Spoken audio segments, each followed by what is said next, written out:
기도하시겠습니다. 존귀하신 주 하나님, 주께서 이곳 주의 성전을 복주시고 이 성전에서 주를 경배하며 예배하는 모든 주의 백성들이 예배할 때마다 은혜의 풍성함을 힘입을 수 있도록 역사하여 주시옵소서.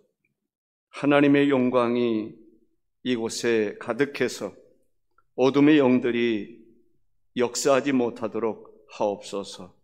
주의 성령의 기름 부으심이 충만해서 이곳 성전에서 주를 경배하며 예배하는 이들마다 성령의 충만한 기름 부으심의 역사와 함께 승리의 계가를 부를 수 있게 하여 주시옵소서.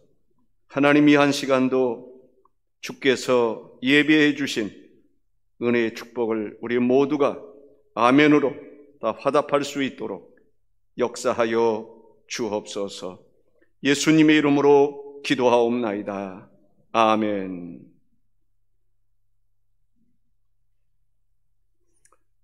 하나님께서 이스라엘 백성들에게 꿈을 주십니다. 이스라엘 백성들에게만 꿈을 주시는 것이 아니라 오늘 우리들에게도 꿈을 허락해 주십니다. 여러분에게 어떤 꿈을 허락해 주셨습니까? 이스라엘 백성들에게 하나님은 약속의 땅을 허락해 주셨습니다.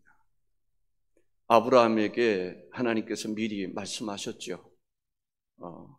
하나님께서 아브라함을 부르시고 아브라함에게 약속을 해 주십니다. 이 젖과 꿀이 흐르는 땅, 가나안 땅을 내 자손에게 줄 것이다. 자손을 번성하게 할 것이다. 하늘의 뭇별처럼 바닷가의 모래처럼 수많은 사람, 그 자손들이 살 수 있는 땅을 주겠다고 약속을 해 주십니다. 그렇게 약속을 해 주신 이후에 이스라엘 백성들을 애굽으로 보내십니다. 애굽에서 430년 동안 살게 하시고 정말 하늘의 뭇별과 같이 바닷가의 모래처럼 수많은 사람들을 그곳에서 생육하고 번성하게 해주셨다가 출애굽의 역사를 일으키십니다. 출애굽하게 하시는 이유는 약속의 땅에 들어가게 하시는 것이죠. 약속의 땅에 하나님께서는 잘 인도해 주시기를 원하셨습니다. 그리고 그들에게 필요한 양식도 허락해 주셨습니다. 그 양식은 육의 양식도 육의 양식이지만은 영적으로 하나님을 어떻게 하면 경외할 수 있을까? 영적인 하나님의 백성들이 누릴 수 있는 축복된 그러한 약속을, 그러한 만나를, 신령한 말씀을 시내산에서 허락해 주신 것을 볼 수 있습니다. 대표적인 것은 십계명이라고 말할 수 있겠지만 하나님께서 율법을 허락해 주셨습니다. 그곳에서 성막에 대해서도 정확하게 가르쳐 주셨고 성막을 통해서 하나님을 경배할 수 있게 해주시고 하나님의 임재를 경험하게 해주셨던 것을 보게 됩니다. 하나님께서 하나님의 백성들에게 참으로 놀라운 다른 그 어떤 민족에게 경험될 수 없는 그러한 특별한 은혜를 허락해 주셨습니다. 그런데 좀 아쉬움이 있는 것은 그 엄청난 그러한 은혜와 축복을 허락해 주셨음에도 불구하고 그것을 거부한 사람들이 있는 거죠. 그것을 거부한 사람들이 있는 거예요. 받기를 거부한 사람들이 있는 거예요. 세상 사람들처럼 살아가기를 원하는 사람들이 있었단 말입니다. 그들은 약속의 땅에 들어가지 못했습니다. 사랑하는 성도 여러분, 우리는 한 사람도 그런 사람이 없기를 주의 이름으로 축원합니다. 하나님께서 약속해 주신 것은 특별한 것들입니다.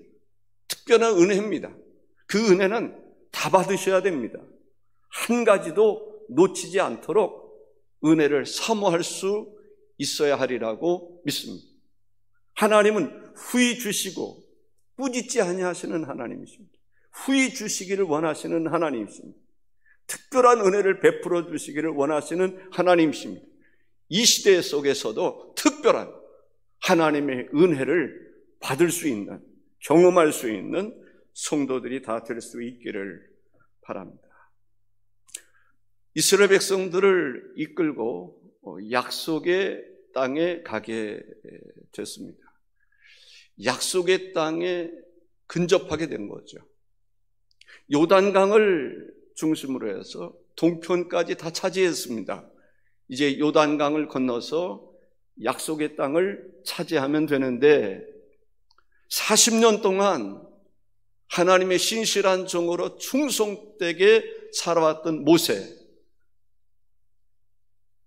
한번 하나님의 영광을 드러내지 못했던 것 때문에 하나님은 약속의 땅에 들어가기를 허락지 않으셨습니다.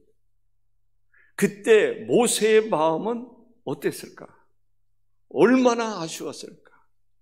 얼마나 속상했을까?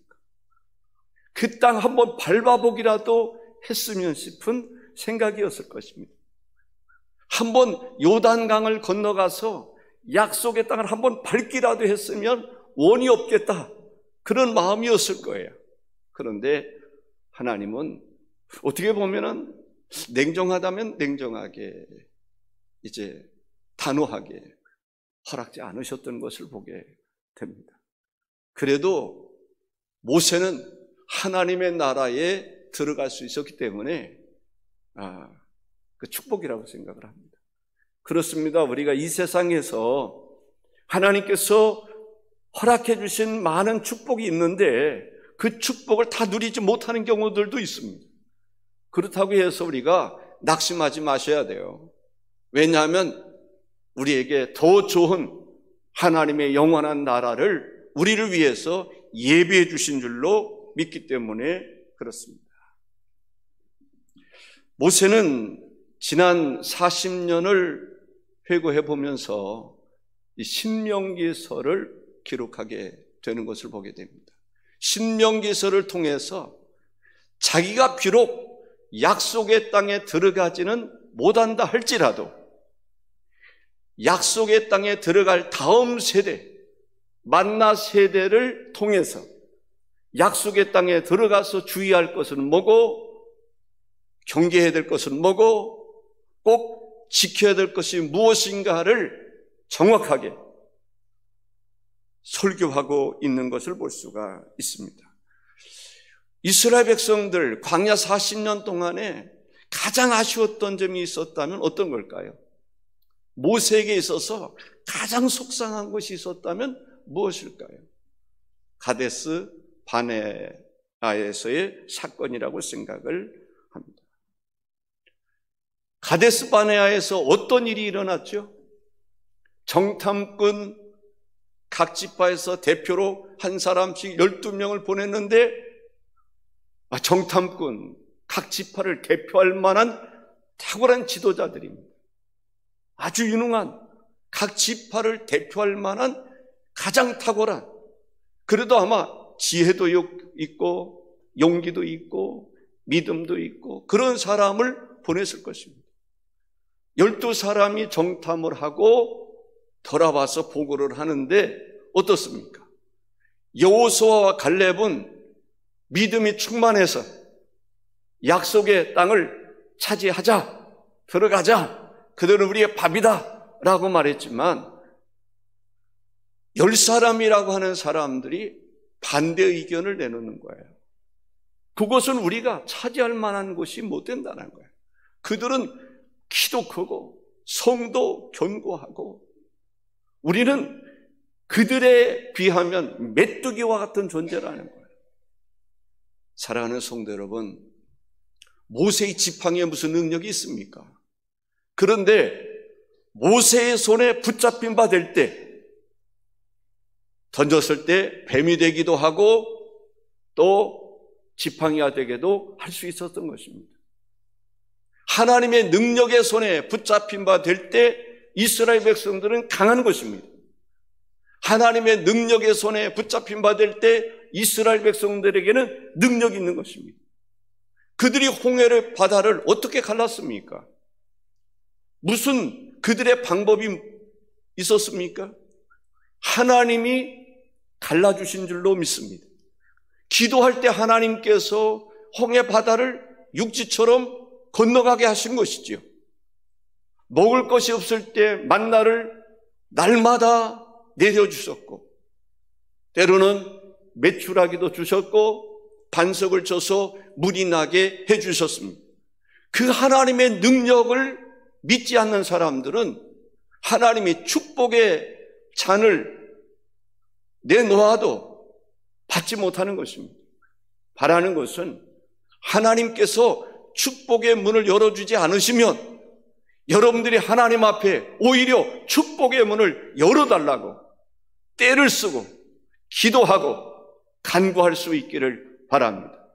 영적으로 천국은 침노하는 자가 뺏는다고 그랬는데 하나님의 축복을 취할 수 있는 그러한 성도들이 되시기를 주의 이름으로 축원합니다. 가데스 바네아의 사건 때문에 이스라엘 백성들은 38년 동안 광야 생활을 더 해야만 했습니다. 신명기서 2장 14절에 가데스 바네아에서 떠나 세렛 시내를 건너기까지 38년 동안이라. 이때에는 그 시대의 모든 군인들이 여호와께서 그들에게 맹세하신 대로 진영 중에서 다 멸망하였나니 라고 말씀하고 있습니다. 이스라엘의 군대가 다 멸망하고 말았던 것이죠. 얼마나 안타까운 일입니까? 그들이 여호와의 군대였는데 여호와의 군대들이 광야에서 다 죽고 말았다는 것이죠. 하나님의 말씀을 신뢰했더라면 그들이 영적인 용사가 돼서 약속의 땅을 차지했을 터인데 믿음 없는 사람의 말을 듣다가 결국 광야에서 다 멸망하고 말았습니다. 모세는 지난날에 호렙산을 회고하면서 이제 이스라엘 백성들이 약속의 땅에 들어가면 만날 수 있는 게 있습니다. 부딪히는 문제가 있습니다. 그 문제가 어떤 문제일까요? 가나안 사람들이 섬기던 우상 숭배인 것입니다. 하나님이 가장 싫어하는 것은 우상 숭배예요. 나 외에 다른 신을 두지 마라. 나 외에 다른 신을 두지 마라. 그 어떤 형상도 만들지 말 것을 말씀하십니다. 지금 우리에게도 명심할 수 있어야 됩니다. 하나님은 무엇을 싫어하신다고요? 우상 숭배를 싫어하십니다. 점치는 것을 싫어하세요. 혹시 우리도 모르는 사이에 점치는 사람들의 말에 귀를 기울이는 것이 있었다면 삼가 조심할 수 있기를 바랍니다. 점치는 자의 관심을 기울이지 않기를 바랍니다. 신명기 6장 16절에 보면 그리하여 스스로 부패하여 자기를 위해 어떤 형상대로든지 우상을 새겨 만들지 말라. 너희는 스스로 삼가 너희 하나님 여호와께서 너희와 세우신 언약을 잊지 말고 네 하나님 여호와께서 금하신 어떤 형상의 우상도 조각하지 말라 했습니다. 약속의 땅에 들어갈 이스라엘 백성들에게 염려스러운 것은 가나안 족속들이 섬겼던 그 우상을 섬길까? 왜냐하면 하나님께서 이스라엘 민족을 약속의 땅에 데려가는 목적이 뭡니까? 목적이 그들이 섬기던 우상을 숭배하도록 하는 것입니까? 결코 그럴 수 없는 것이지요. 약속의 땅에 들어가서 우상의 문화가 아니라 하나님을 경외하는 하나님 중심의 문화를 세우기를 원했던 것이죠. 하나님의 다스리는, 하나님이 통치하시는 나라가 되기를 원하셨는데 그곳에 가니까 그곳에는 우상을 숭배하는 사람들이 있단 말입니다. 그래서 우상을 숭배하지 말 것에 대해서 모세는 이스라엘 만나 세대에게 당부하는 것을 볼 수가 있습니다. 신명기 5장에서 11장에서 보면 하나님은 사랑이심을 가르치고 있습니다. 십계명의 특징이 뭐죠? 위로 하나님을 사랑하는 것입니다. 내 이웃을 내 몸과 같이 사랑하는 것입니다. 십계명의 특징이 하나님에 대해서 하나님을 사랑하고 이웃을 사랑하는 것이다.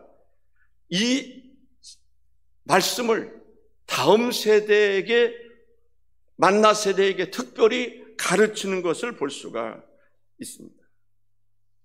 신명기 5장 1절에 보니까 이스라엘아, 오늘 내가 너희의 귀에 말하는 규례와 법들을 듣고 그것을 배우며 지켜 행하라, 이렇게 말씀하시는 것을 볼 수가 있습니다. 그리고 십계명에 대해서 돌판에 새겨주신 십계명에 대해서 말씀하고 있습니다. 신명기 6장에서 보면 이스라엘아 들으라, 세마라는 말은 들으라, 경청하라, 이스라엘아 들으라, 경청하라 라고 하면서 자녀 교육, 다음 세대 교육의 중요성, 필요성을 강조하는 것을 볼 수가 있습니다. 5절에 보면은 너는 마음을 다하고 뜻을 다하고 힘을 다하여 네 하나님 여호와를 사랑하라. 하나님을 사랑할 것을 가르치는 거예요. 그렇습니다. 하나님께서 이스라엘 백성들에게 정말 가르치고 싶은 것이 뭐냐면 하나님 사랑하라는 거예요. 저나 여러분이나 역시 모세의 가르침을 따라서 영적인 이스라엘 백성된 우리들이 해야 할 일이 뭐냐면 하나님을 사랑하는 거예요. 모세는 하나님을 사랑하는 사람이었습니다.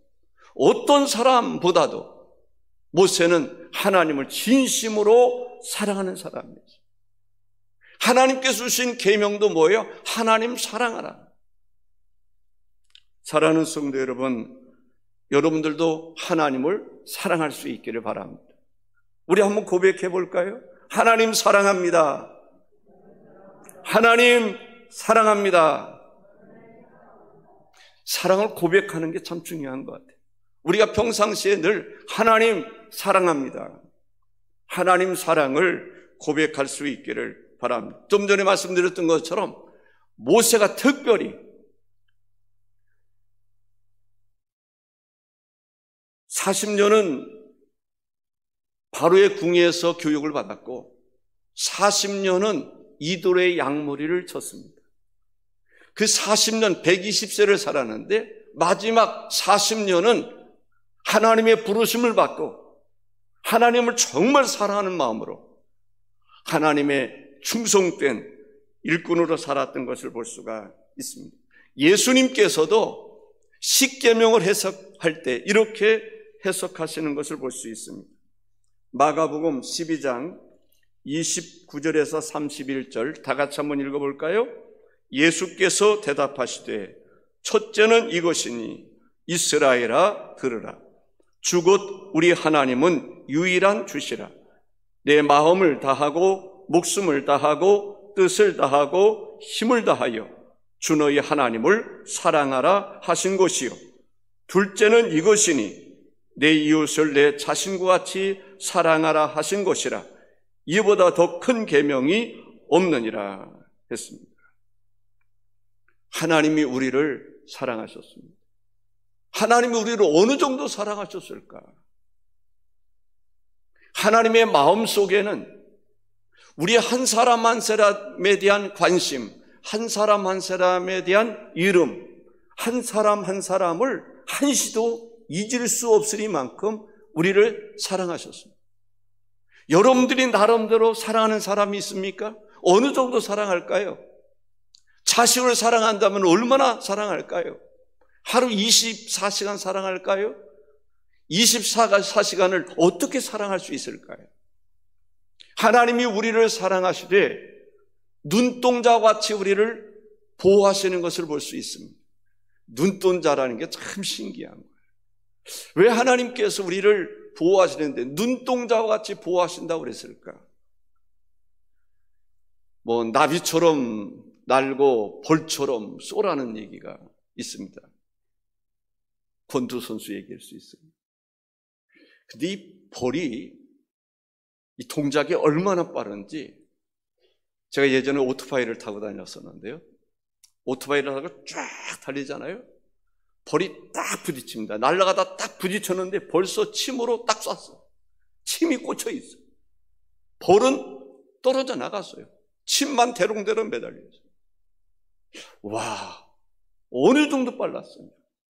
그런데요, 벌이 아무리 빠르다 할지라도 눈으로 딱 뭔가 들어갈 때 눈꺼풀이 그것보다 더 빠르게 움직인다는 거예요. 눈에 뭐가 이물질이 들어가지 않도록. 하나님은 그렇게 우리를 보호하시는 것입니다. 하나님이 우리를 어느 정도 사랑하셨으면 독생자 예수 그리스도를 이 땅에 보내셔서 우리를 대신해서 저주를 받게 하시는 거예요. 십자가 지게 하시는 거예요. 우리의 모든 죄를 대신 죄인으로 죽게 하심으로 핏값으로 우리를 구원하시는 거예요. 그 사랑, 누가 감히 그 사람과 비교할 수 있겠습니까? 하나님이 우리를 사랑하시는 그 사랑에 비하면 우리가 하나님을 사랑하는 것은 지극히 적은 것일 수 있습니다. 그러나 우리가 하나님 앞에 나름대로 다짐할 것은, 그래도 하나님, 내가 더 사랑하게 하시고 사랑하는 것을 고백할 수 있기를 바랍니다. 신명기 12장에서 26장에 보면은 하나님께서 특별히 또 율법을 가르치시는 것을 볼 수가 있습니다. 구체적으로 어떠한 삶을 살아갈 것인가? 다시 말씀드린다면 가나안에는 가나안 문화가 있어요. 문화라는 게 참 중요합니다. 공산주의 문화, 자본주의 문화, 이런 어떤 문화가 중요해요. 타락한 문화, 경건한 삶의 문화. 왜 하나님께서 가나안 땅의 7족속을 멸하셨을까요? 그들이 특별히 미워서입니까?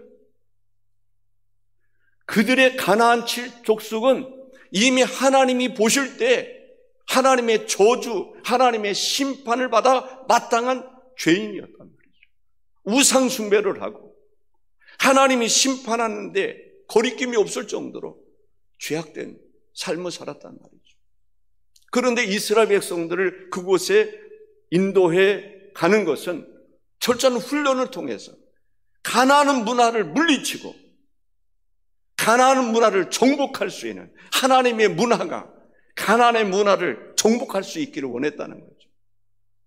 그런데 그렇게 하지 못했던 이스라엘 역사를 우리가 볼 수가 있습니다. 하나님께서 모세를 통해서 말씀하고 싶은 것은 가나안의 우상 문화를 따르지 마라. 우상을 숭배하지 마라. 그들의 타락한 문화를 본받지 말 것에 대해서 말씀하고 있습니다. 13장 2, 3절에 보면 이런 말씀이 있습니다. 너희가 알지 못하던 다른 신들을 우리가 따라 섬기자고 할지라도, 너희가 알지 못하던 다른 신들을 우리가 따라 섬기자고 말할지라도 너는 그 선지자나 꿈꾸는 자의 말을 청종하지 말라 했습니다. 우상 숭배하지 말라는 거예요. 다음에는 먹거리에 대한 이야기를 합니다. 부정적인 음식이 있고 정결한 음식이 있는데 부정적인 음식을 먹지 마라라는 것이죠. 먹고 마시는 것도 하나님이 원하시는 음식이 있다라는 것이죠. 예를 들어서 마약, 그것은 우리가 먹을 수 있는 게 아니죠. 술 취하는 것, 우리 그리스도인들이 마땅히 해야 될 일이 아니죠. 그 외에도 지금도 해로운 음식들이 있을 것입니다. 그래서 하나님께서 정결한 음식과 또 부정한 음식을 알게 하시고 구별하게 하시고 정결한 음식을 먹게 하시는 것을 보게 됩니다. 14장 22절 23절에 보면 10의 1조를 드릴 것에 대해서 말씀합니다. 22절과 23절을 다 같이 한번 읽겠습니다. 너는 마땅히 매년 토지 소산의 12월절을 드릴 것이며 내 하나님 여호와 앞 곧 여호와께서 그의 이름을 두시려고 택한 곳에서 내 곡식과 포도주와 기름의 11조를 먹으며 내 소와 양의 처음 난 것을 먹고 내 하나님 여호와 경외하기를 항상 배울 것이니라 했습니다. 이 외에도 우리가 하나님을 예배할 때 어떤 장소에서 예배할 것인가? 예배를 드릴 때 하나님께서 지정하신 장소에서 예배를 드릴 것을 말씀하고 있습니다. 신명기 12장 13절 14절을 한번 읽습니다. 너는 삼가서 내게 보이는 아무 곳에서나 번제를 드리지 말고 오직 너희 한 지파 중에 여호와께서 택하실 그곳에서 번제를 드리고 또 내가 내게 명령하는 모든 것을 거기서 행할지니라 했습니다. 그리고 7년에 한 번씩 면제년을 지키라 말씀하고 있습니다. 왜냐하면 가난한 사람을 돕기 위해서입니다. 이스라엘 백성들이 애굽에서 종노릇을 하지 않았습니까? 이스라엘 백성들이 애굽에서 종노릇 했을 때 얼마나 힘들었을까요? 얼마나 고통스러웠을까요? 그래서 하나님께서는 그러한 고통을 이스라엘 백성들이 다시 겪지 않도록 면제년을 지키라고 말씀하고 있습니다. 이건 매우 중요한 얘기입니다. 신명기 15장 1절에서 2절을 한번 읽습니다. 매 7년 끝에는 면제하라. 면제의 규례는 이러하니라. 그의 이웃에게 구워준 모든 채주는 그것을 면제하고 그의 이웃에게나 그 형제에게 독촉하지 말지니 이는 여호와를 위하여 면제를 선포하였음이라. 5절 하반절에 보면은 너희 중에 가난한 자가 없으리라. 이렇게 하면 너희 중에 가난한 자가 없으리라. 참 쉽지 않은 얘기죠. 가난한 사람이 있습니다. 경제적으로 어려운 사람이 있습니다. 그 사람에게 내가 좀 여유가 있어서 구워줬습니다. 그런데 7년에 한 번씩 면제해 주라는 것입니다. 받지 말라는 것입니다. 사람들이 욕심이 있으면 하나님 말씀을 지킬 의사가 없으면 어떻겠어요? 차라리 안 빌려줄 가능성이 있지 않습니까? 그런데 하나님의 백성들은 그렇게 하지 말라는 거예요. 어려운 형제가 어려움을 겪고 있으면 그 형제를 도와주라는 것입니다. 돈이 있으면 빌려주라는 것입니다. 그리고 7년에 한 번씩 면제해 주라는 것입니다. 받지 말라는 것입니다. 독촉하지 말라는 것입니다.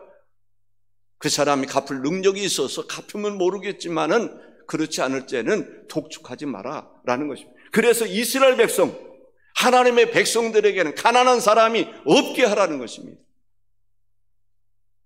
이게 얼마나 놀라운 일입니까? 오늘 우리들도 그러한 정신으로 살아간다면 그리스도인들 가운데 가난한 사람, 가난해서 힘들고 굶고 고통당하는 사람들이 그래도 없을 것입니다. 이것이 바로 무엇입니까? 하나님의 말씀대로 이웃을 사랑하는 것입니다. 하나님을 사랑할 때 하나님의 법을 지킬 수 있는 것이지요. 이웃을 사랑할 때 그것을 지킬 수 있는 것이지요. 그렇다고 한다면 다시 한번 말씀드린다면 십계명의 핵심은 무엇입니까? 복음의 핵심이 무엇입니까? 사랑입니다. 하나님 사랑하는 것이고 이웃을 사랑하는 것입니다. 이웃이 힘들고 어려울 때는 우리가 때로는 11조를 드려서 그들을 교회 공동체가 도와줌으로 모든 성도들이 건강한 또 그러한 삶을 살아가도록 하라는 것입니다. 신명기 16장 10절에서 11절을 한번 읽겠습니다. 네 하나님 여호와 앞에 77절을 지키되 네 하나님 여호와께서 내게 복을 주신 대로 내 힘을 헤아려 자원하는 예물을 드리고 너와 내 자녀와 노비와 내 성중에 있는 레위인과 및 너희 중에 있는 객과 고아와 과부가 함께 네 하나님 여호와께서 자기의 이름을 두시려고 택하신 곳에서 네 하나님 여호와 앞에서 즐거워할지니라. 자원하는 예물을 드리라는, 우리가 구제 헌금을 드리고 또 장학 헌금을 드리고 뭐 이런 헌금을 드리는 경우들이 있지 않습니까?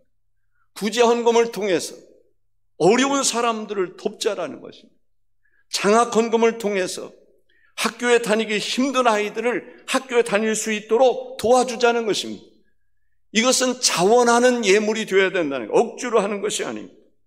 또 19장에 보면은 도피성을 만들어라 라고 얘기를 합니다. 도피성을 만들어라.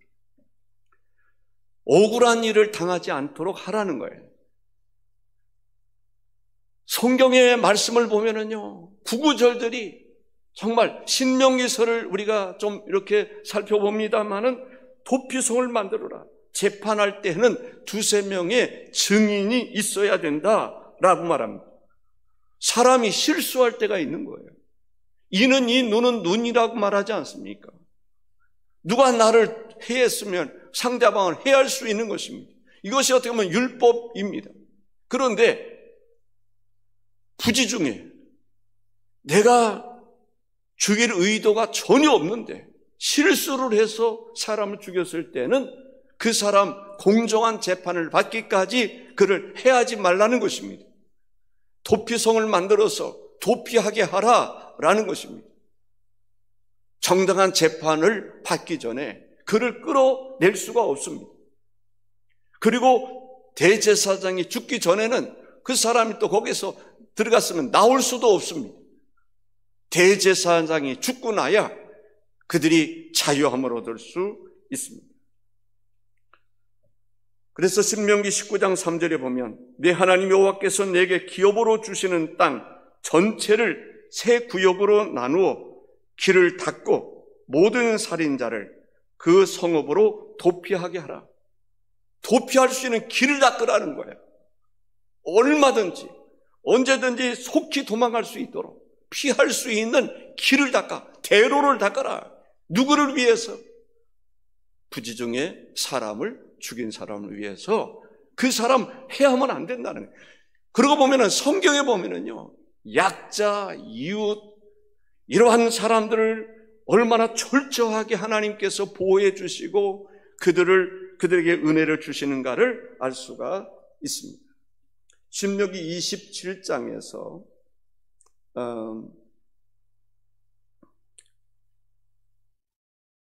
그 30장을 보기 전에 한 구절 더 읽는다면 신명기 26장 11절을 한번 읽어보겠습니다.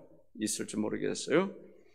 신명기 26장 12절에 보면 셋째 해 곧 11조를 드리는 해에 내 모든 소산의 11조 내기를 마친 후에 그것을 레위인과 객과 고아와 과부에게 주어 내 서금 안에서 먹고 배부르게 하라. 여기 보면은 레위인과 객과 고아와 과부에게 주어 성읍 안에서 먹고 배부르게 하라. 약자에 대한 그러한 돌봄에 대해서 말씀해 주십니다. 약자를 돌보는 그러한 정책이 이스라엘 공동체를 튼튼하게 세울 수 있다는 거예요. 얼마나 귀한 법입니까? 약자를 돌봐야 이스라엘 민족이 건강해질 수 있다는 거예요. 이스라엘 민족이 튼튼한 국가가 될 수 있다는 거예요. 약자를 소외하면, 약자를 등한히 하면 그러한 국가가 될 수 없는 거죠. 그래서 우리 교회는 교회 나름대로 약자에 대한 관심이 있어야 돼요. 믿음이 부족한 사람이나 경제적으로 어려운 사람이나 이러한 사람에 대한 관심이 어떻게 보면 더 많아야 돼요. 정말 그런 운동이 일어나야 됩니다. 그들을 위한 사업도 할 수 있어야 돼요. 그들을 위해서 우리가 좀 더 많은 것을 헌신할 필요가 있다라고 하는 것을 볼 수가 있습니다. 신명기 27장에서 30장에 보면은 그 하나님과의 언약에 대한 얘기를 하고 있는데 27장에서 보면 약속의 땅에 들어가서 큰 돌들을 세우라는 거예요. 그리고 그 돌에다가 석회를 바르라는 거예요. 거기에 율법을 기록하라는 거예요. 큰 돌을 세우고 아무리 큰 돌이라 할지라도 우리가 뭐 기계로 깎듯이 이렇게 깎아 있지는 않을 거 아닙니까? 그렇기 때문에 글씨를 쓸 수 있도록 울퉁불퉁한데 거기를 석회를 싹 발라서 그 돌에다가 하나님의 율법을 기록하라는 거예요. 그래서 사람들이 지나가면서 율법을 볼 수 있도록, 누구든지 율법을 볼 수 있도록, 모든 이스라엘 백성들이 율법에 대해서 알 수 있도록 하라는 거예요. 신명기 27장 2, 3절을 보면 읽습니다. 너희가 요단을 건너 내 하나님 여호와께서 내게 주시는 땅에 들어가는 날에 큰 돌들을 세우고 석회를 바르라. 요단을 건넌 후에 이 율법의 모든 말씀을 그 위에 기록하라. 그리하며 내 하나님 여호와께서 내게 주시는 땅 곧 젖과 꿀이 흐르는 땅에 내가 들어가기를 내 조상들의 하나님 여호와께서 내게 말씀하신 대로 하리라 했습니다. 6절과 7절에는 이런 말씀이 있습니다. 너는 다듬지 않은 돌로 내 하나님 여호와의 제단을 쌓고 그 후에 내 하나님 여호와께 번제를 드릴 것이며 또 화목제를 드리고 거기에서 먹으며 내 하나님 여호와 앞에서 즐거워하라 했습니다. 또 27장에 보면은 그리심산과 에발산에 대한 얘기가 나옵니다. 그리심산은 축복을 선포하는 것입니다. 에발산은 저주를 선포하는 것입니다. 그렇습니다. 우리가 하나님의 말씀을 지켜 행하면 축복이 선포됩니다. 그래서 우리는 하나님의 말씀을 쫓아 살아가야 돼요.